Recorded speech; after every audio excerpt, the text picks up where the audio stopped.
Hello, everyone. So, today, welcome to Spiritual Astrology. Today, I'm going to speak to you all about Moon in Taurus.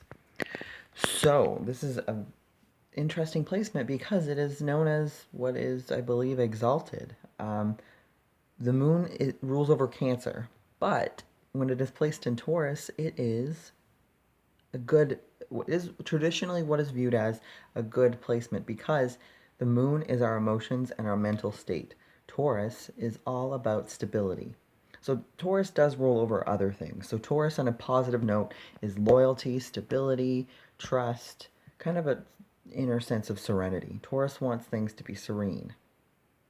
So because Taurus is so fixed and stable and balanced and steady in going forward, then it is a very peaceful, awesome place.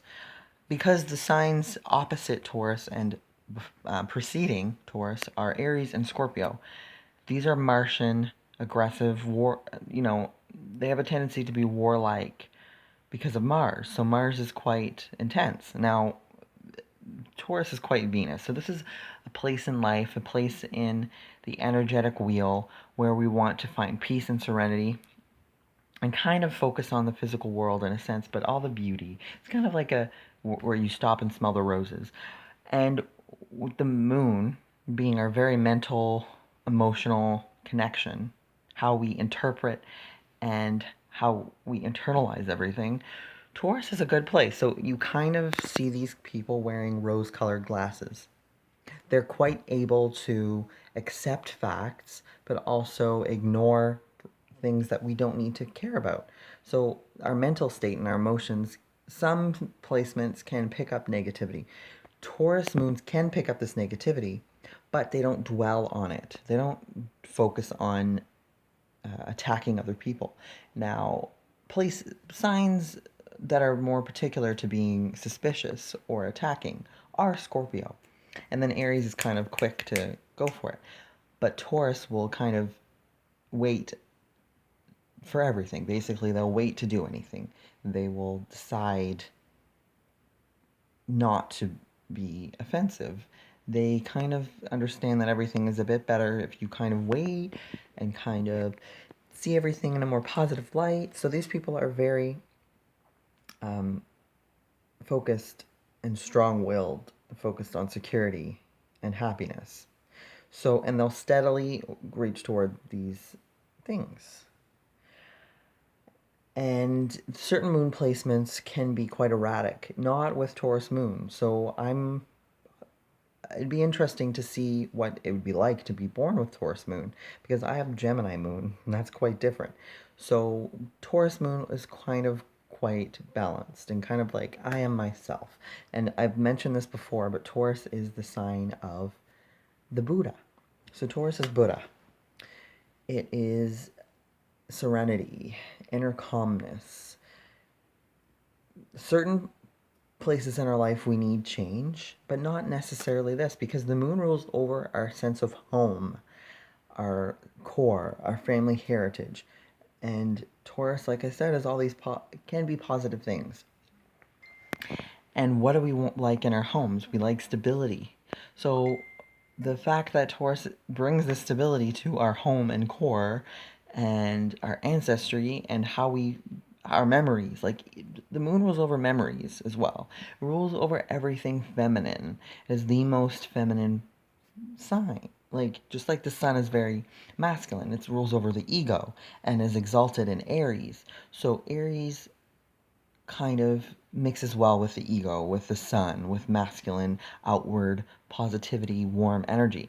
The moon is kind of more receptive and a bit colder, and it's not cold in a bad sense. It's just more intangible. It's kind of, it rules over part of our subconscious.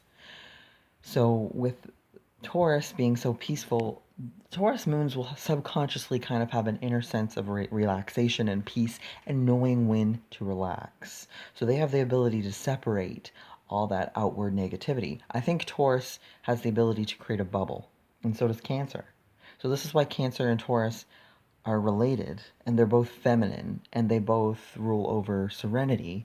And to me, I see meditation with these two signs.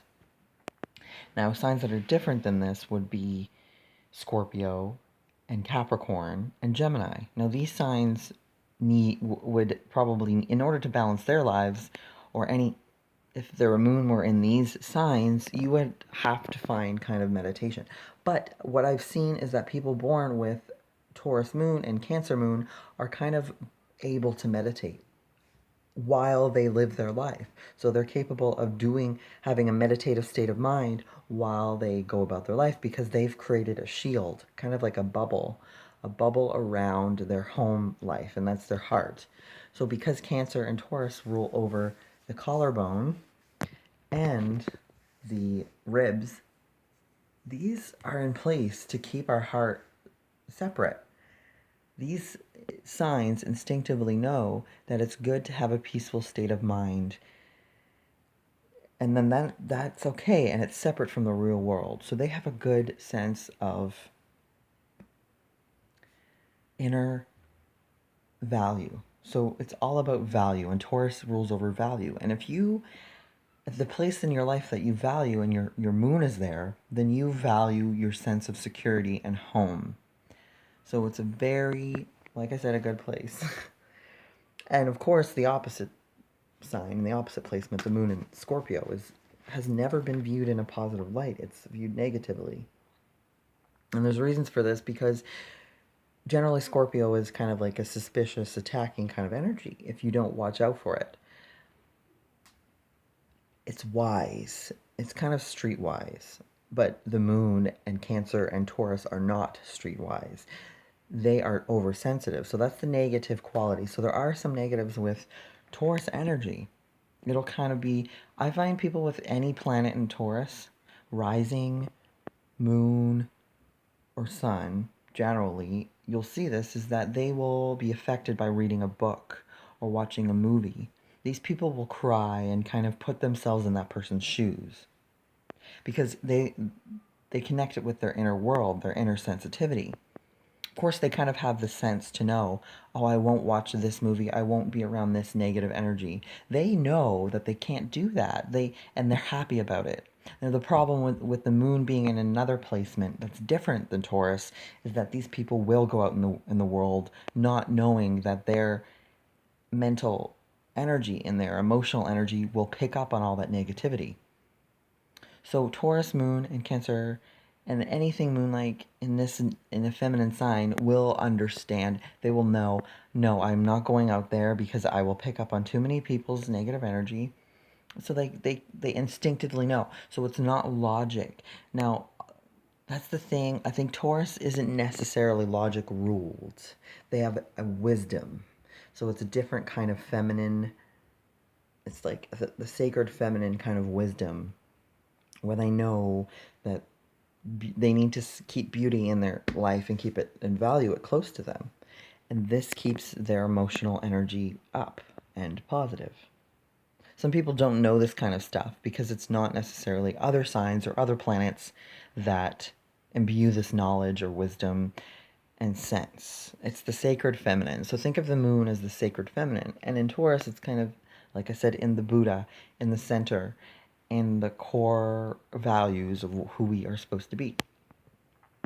So these people on the more negative side could be a bit more stubborn, but they're going to come off in a more positive way. Whereas the sun in Taurus is kind of annoyingly egoic, stubborn. So these people with sun in Taurus will kind of be outwardly viewed as stubborn, obstinate people. They won't really want you to push them. They want to stay where they are. But the moon in Taurus, this is kind of, I see the moon as more of an inward core sense of who you are. It's not who you are, it's an emotional sense. So the sun might be who we sense and believe and want ourselves to be. The moon is a feminine core thing of ourselves that we need to value. So it makes sense that Taurus is positive here. The moon is positive and a good placement in Taurus.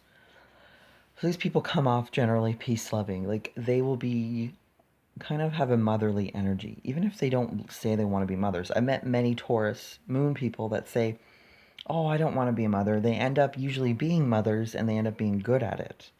And it comes instinctively. So it's quite interesting. All right, well, thank you for watching this video.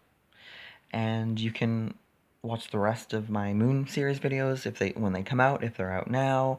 And this is part of a two-set series kind of with Mars, of course. I'm going to do and Venus. So Venus is the two set for the feminine planets. So Venus and Moon are together.